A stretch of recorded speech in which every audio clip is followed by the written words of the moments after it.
ફરી એકવાર હાર્દિક સ્વાગત છે મિત્રો તમારું આ અમારા આજના નવા વિડીયોમાં. ચૈત્ર મહિનાની ચૈત્રી નવરાત્રિના આઠમના દિવસે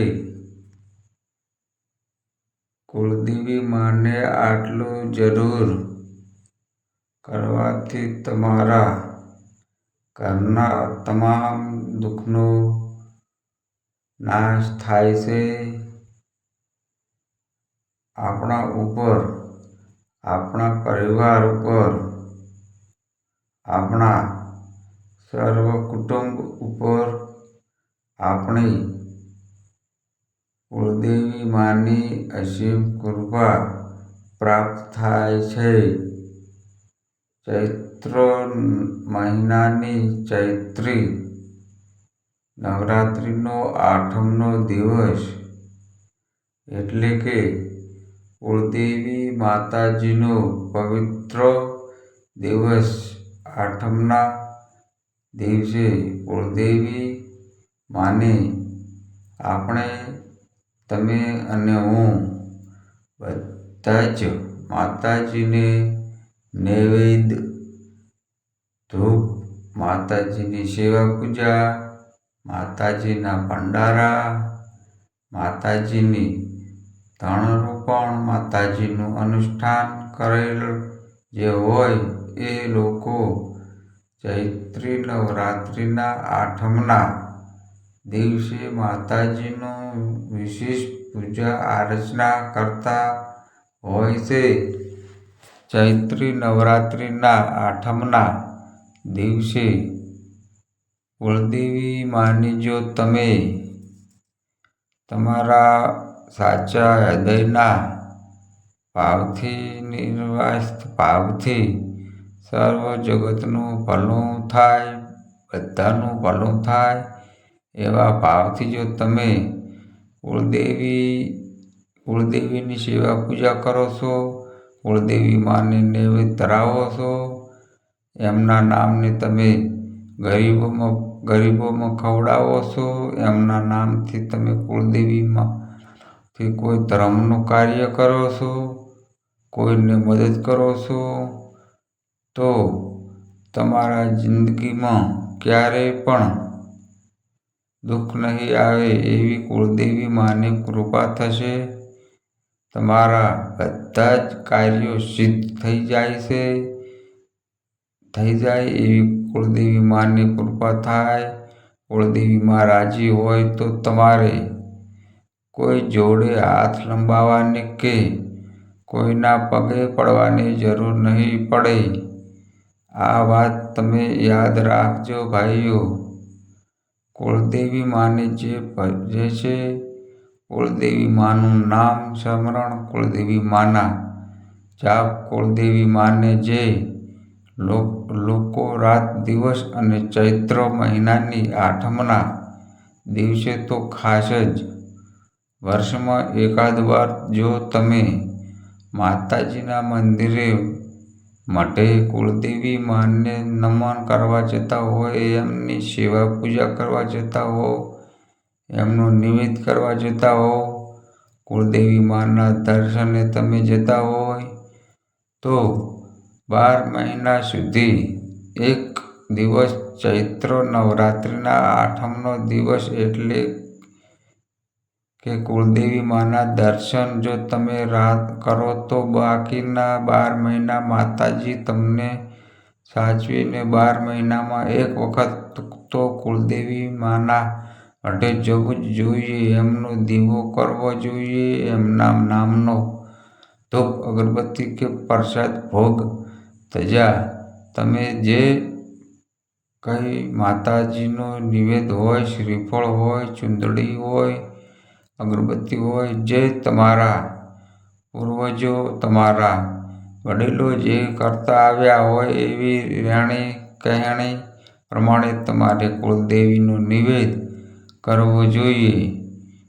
અને કુળદેવીના નામની આઠમના ઘણા લોકો પડલી ભરતા હોય છે. આઠમની પડલી એટલે કુળદેવીના નામની પદલી પણ ભરવી જોઈએ અને કુળદેવીને ભોગ પ્રસાદ ચડાવવો જોઈએ. એમના નામનો સેવા પૂજા તમે કરતા હોય, એમની આરતી કરતા હોય, એમના તમે નૈવેદ્ય ધરાવો છો, ચુંદડી, અગરબત્તી, જે કોઈ આઠમના દિવસે આ બધું કાર્ય તમારે તમારા પૂર્વજોના જે ચાલો પકડીને ગાય હોય તો પહેલી કહેણી જે રીતે રિવાજ હોય તે પ્રમાણે આપણે કરવું જોઈએ, જેથી કરીને આપણા કુળદેવીમાં આપણા ઉપર પ્રસન્ન રહે. આપણી બધી જ સમસ્યાઓનો ઉકેલ માં કુળદેવી કરી દે. દુઃખ આવવા ના દે. આપણા બાળકો પરિવાર હેમખેમ તાજા મજા રાખે. કુળદેવી માં એટલે કુળદેવી કુળની રક્ષા કરે.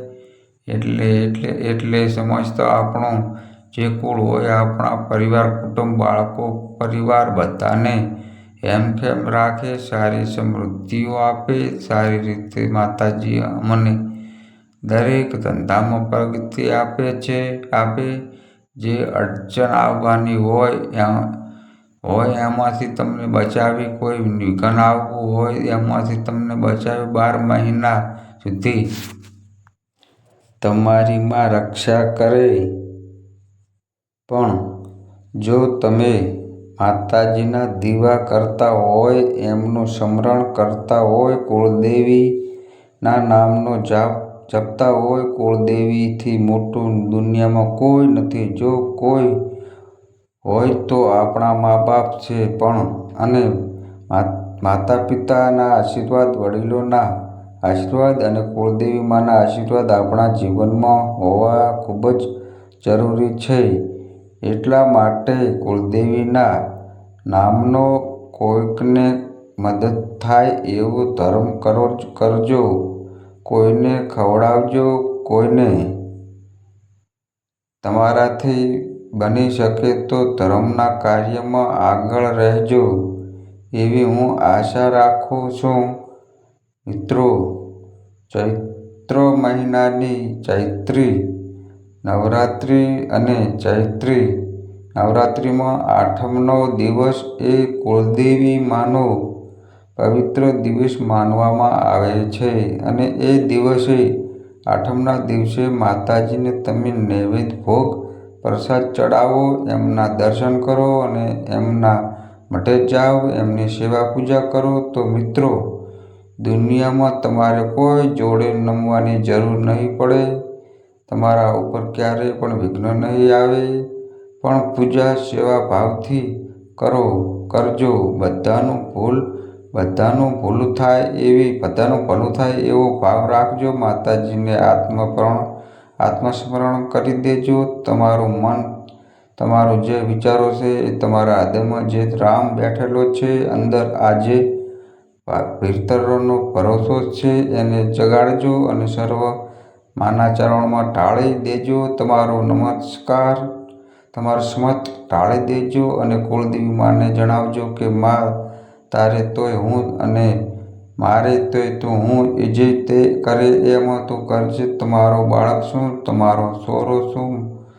મારી તમામ ભૂલોને માફ કરજે. જાણે અજાણે થઈ હોય તો પણ મને માફ કરજે અને મને તારો બાળ જાણીને ઉગારજે. સમૃદ્ધિ આપજે, રિદ્ધિ આપજે, સિદ્ધિ આપજે, નષ્ટ ન વૃદ્ધિ આપજે, વંશમાં વૃદ્ધિ આપજે અને મારાથી કાંઈ પણ ભલું થાય એવા મને આશીર્વાદ આપજે. સારા વિચારો આપજે, જેથી કરીને તારી સેવા પૂજા કરી શકું, વડીલોની સેવા કરી શકું. સમાજમાં, કુટુંબમાં, બધી જગ્યાએ મને સફળતા મળે. મારા ધંધામાં અને સફળતા મળે એવા આશીર્વાદ આપજે. દુશ્મનો દૂર રાખજે અને જે સારા મિત્રો હોય, મારા સ્નેહીજનોના હોય, જેમને સદા માર્ગે લઈ જતા હોય એવા વડીલોને, ગુરુજનોને મને સામેથી મેળવજે અને મારી સોબત કરાવજે. સાધુ સંતો જોડે કોઈ સારા વિદ્વાનોનો જોડ જોડે મારા તમામ જે સ્નેહીજનો હોય એ મારું ભલું ઈચ્છતા હોય એવા જોડે મને સંબંધ કરાવજે, જગમાં જીત અપાવજે એવી કૃપા માં કુળદેવીમાં તમારા ઉપર કરશે। આ રીતે તમે નમ્ર ભાવથી, શુદ્ધ ભાવથી, સાચા હૃદયના ભાવથી કુળદેવી માને પ્રાર્થના કરશો તો કુળદેવી માં ચોક્કસ તમારો હાથ ઝાલશે અને દુનિયામાં તમને રાજા કરીને ફેરવશે। તમને કોઈ દિવસ ક્યાંય નમવા નહીં દે, પણ તમારો અંદરનો ભાવ શુદ્ધ હોવો જોઈએ, નિર્મળ ભાવ હોવો જોઈએ। માતાજીને ભાવની ભૂખી છે, ભોગ પ્રસાદની ભૂખી છે। માતાજીને જો તમે સાચા મનથી, તન મન ધનથી એક માતાજીને તમે સમર્પણ થઈ જાઓ તો દુનિયામાં તમારે ક્યાંય નમવાની જરૂર નહીં પડે। મિત્રો,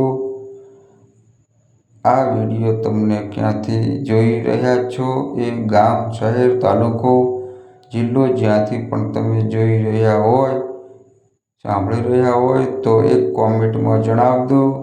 બધા હેમખેમ સાજા તાજા મજા સ્વસ્થ રહો એવી કુળદેવી માને પ્રાર્થના કરું છું। અને તમે બની શકે તો ધર્મ કરજો, કોઈને મદદ કરજો, કોઈને સારું કાર્ય કરજો એવી હું આશા રાખું છું। તો મિત્રો, આ અમારો વિડીયો ગમ્યો હોય તો વિડીયોને લાઈક કરો, શેર કરો અને અમારી ચેનલમાં નવા આવ્યા હોય તો ચેનલને સબસ્ક્રાઈબ કરો। તો બસ મિત્રો, આજે આટલું। ફરી મળીએ એક નવો વિડીયો સાથે। ત્યાં સુધી બધાય મિત્રોને હર હર મહાદેવ।